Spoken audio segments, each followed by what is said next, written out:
ग्रहण के दौरान मंत्रों का जाप ज़रूर करें।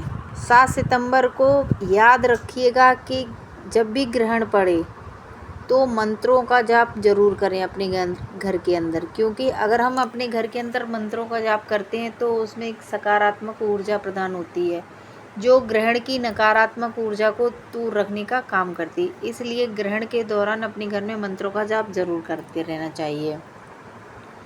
रामायण भी पढ़ सकते हैं। और ग्रहण के दौरान जो घर के अंदर पका हुआ खाना होता है ना, उसमें तुलसी पत्र ज़रूर डाल दें, पानी में भी डाल दें। जो दूध वाला पतीला होता है उसमें भी डाल दें।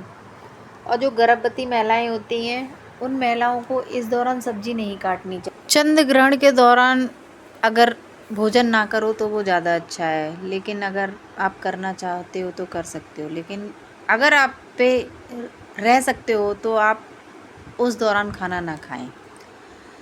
चंद्र ग्रहण में गर्भवती महिलाएं एक तो नुकीली चीज़ों से बिल्कुल भी ना चलाएं, जैसे चाकू, कैंची, सुई आदि का उपयोग भी नहीं करना चाहिए, क्योंकि इसका उपयोग भी वर्जित है।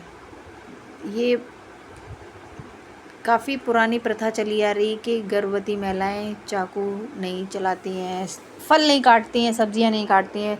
तो विशेषकर वो ज़रूर ध्यान रखें कि उनको ऐसा कोई काम नहीं करना है कि जिससे आपको कोई परेशानी हो, और ये सब नहीं करना चाहिए चंद्र ग्रहण के दौरान। और चंद्र ग्रहण के समय अब हम जानेंगे चंद्र ग्रहण के समय सोना चाहिए या नहीं सोना चाहिए।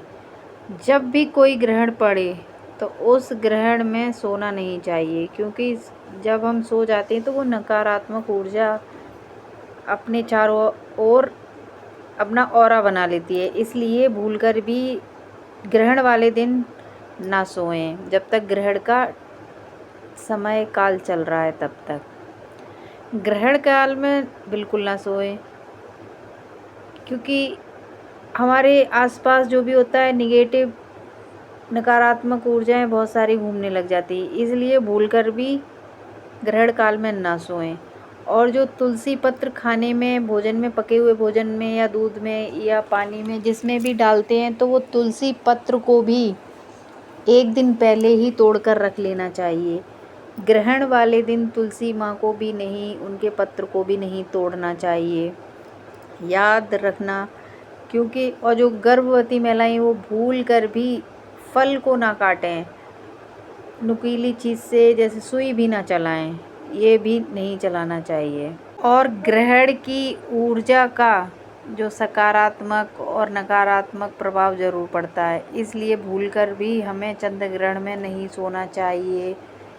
ज़रूर ही इस बात पर गौर करिएगा कि चंद्र ग्रहण के दिन हमें नहीं सोना है।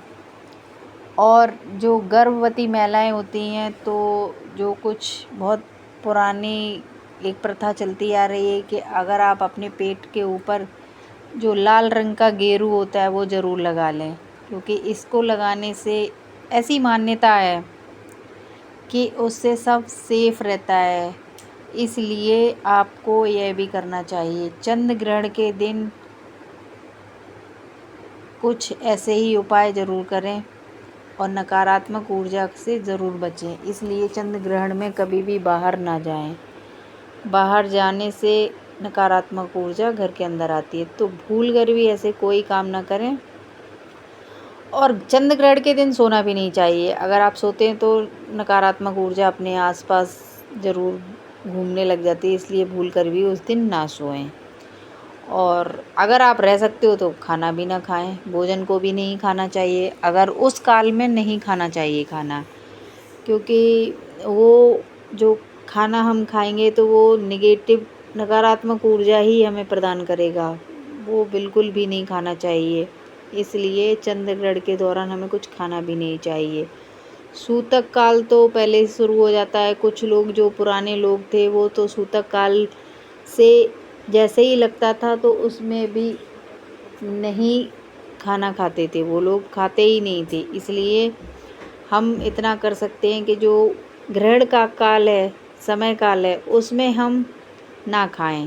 ध्यान रखिएगा कि भोजन भी ना करें। अगर नहीं बन रहा है तो आप कर सकते हो, लेकिन भूलकर भी भोजन ना करें। और बस घर के बाहर ना जाएं और छोटी छोटी बातों का ध्यान रखें। लेकिन एक काम ज़रूर करना, तुलसी पत्र को एक दिन पहले ही ज़रूर तोड़ लेना, क्योंकि ग्रहण वाले दिन तुलसी पत्र को नहीं तोड़ना चाहिए, क्योंकि एक बहुत बड़ा अपराध होता है। इसलिए तुलसी पत्र को एक दिन पहले ही तोड़ें, ग्रहण वाले दिन नहीं।